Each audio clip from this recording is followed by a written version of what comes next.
할렐루야. 8월 29일 생명의 삶 원포인트 말씀.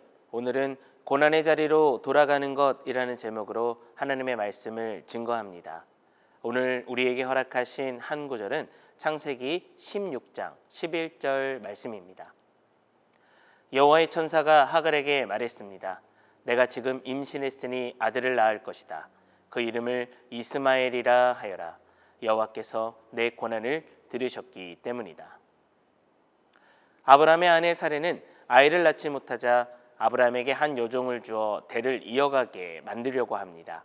한 가지 재미있는 사실 중에 하나는 동서고금을 막론하고 두 번째 부인은 언제나 100% 임신을 하게 되는데 언제나 아들을 임신한다라는 사실이죠. 마찬가지로 사레의 여종인 하갈도 임신을 하게 되고 나중에 알게 되지만 심지어 뱃속의 아이는 남자였습니다. 고대 중근동의 역사에서 아들을 낳는 것, 대를 이어가는 축복이자 아내로서 마땅히 가져야 할 덕목이었죠. 그래서 어떻게 보면 임신을 하지 못했던 사레보다는 한 번의 임신이 되어 아브라함의 자녀를 낳아주게 될 하갈이 의기양양은 물론이고 사전에 나오는 것처럼 자기 여주인인 사레를 업신여기게 되는 행동까지 하게 됩니다. 하지만 그녀의 원래 신분은 종이었습니다. 단순히 아이를 낳았다고 해서 여주인과 신분이 바뀌는 것은 아니었죠. 자신의 위치와 신분을 제대로 인식하지 못한 채 주인의 아이를 임신했다라는 그 사실 하나로 여주인 행색을 하는 하갈에게 사레는 학대를 퍼부었고 이에 버티지 못한 하갈은 도망쳤습니다.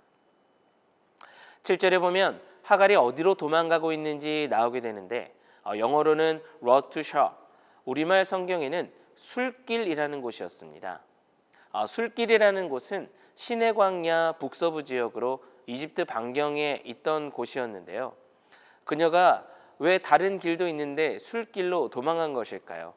그것은 오늘 말씀 1절에 나오듯이 바로 그녀가 이집트 출신의 여종이었기 때문입니다. 자신의 고향, 자신과 성정이 같은 사람들이 모여 사는 곳에서는 어찌 보면 모든 것이 용납되고 나의 아픔을 이해해 주겠지라는 그런 인간적인 생각에 선택한 술길. 하지만 이런 하갈에게 여호와의 천사가 나타나 단호하게 이야기합니다. 내 여주인에게 돌아가서 그녀의 명령에 복종하여라. 고난의 자리로 돌아가는 것 참 어려운 일이죠. 그러나 고난의 자리로 돌아가라라고 하나님이 말씀하십니다. 왜 하갈을 고난의 자리로 돌아가라라고 하는 것일까요? 그 해답이 오늘 우리가 함께 읽은 그 한 구절 말씀인 11절에 있는 것입니다. 바로 여호와께서 내 고난을 들으셨기 때문입니다. 하나님은 우리가 디투어에서 샛길로 빠지거나 그 고통을 우회해서 그 고통의 문제를 해결하기 원하시지 않으십니다. 하나님은 어렵더라도 고난의 자리, 고통의 자리가 있던 그곳에서 문제를 해결하기 원하십니다. 왜냐하면 그 자리에서부터 하나님께서 허락하시는 그 회복의 은혜가 시작되기 때문인 것이죠. 사랑하는 성도님 여러분, 나를 힘들게 했던 그 자리, 나를 어렵게 했던 그 장소 혹은 그 사람, 만약 예수님이 우리의 죄를 대속하시기 위해 연약한 인간의 모습으로 오시지 않고 그저 멀리 밖에서 우리의 죄를 대속하셨다라고 한다면 우리를 향한 그 예수님의 이해를 신뢰할 수 있을까요?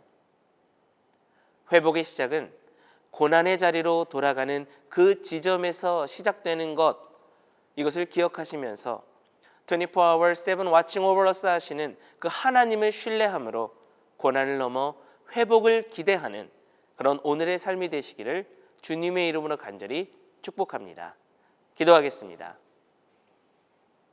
하나님, 때론 우리가 그 고난의 자리로 돌아가는 것 너무나 두렵고 떨리고 그 어려운 문제에 직면하는 것에 우리의 내면이 불안할 때도 있지만 오늘의 말씀에 순종함으로 다시 한번 그 자리로 돌아가 주님께서 회복을 명하시는 그 자리로 돌아가 그 회복의 은혜를 기대합니다.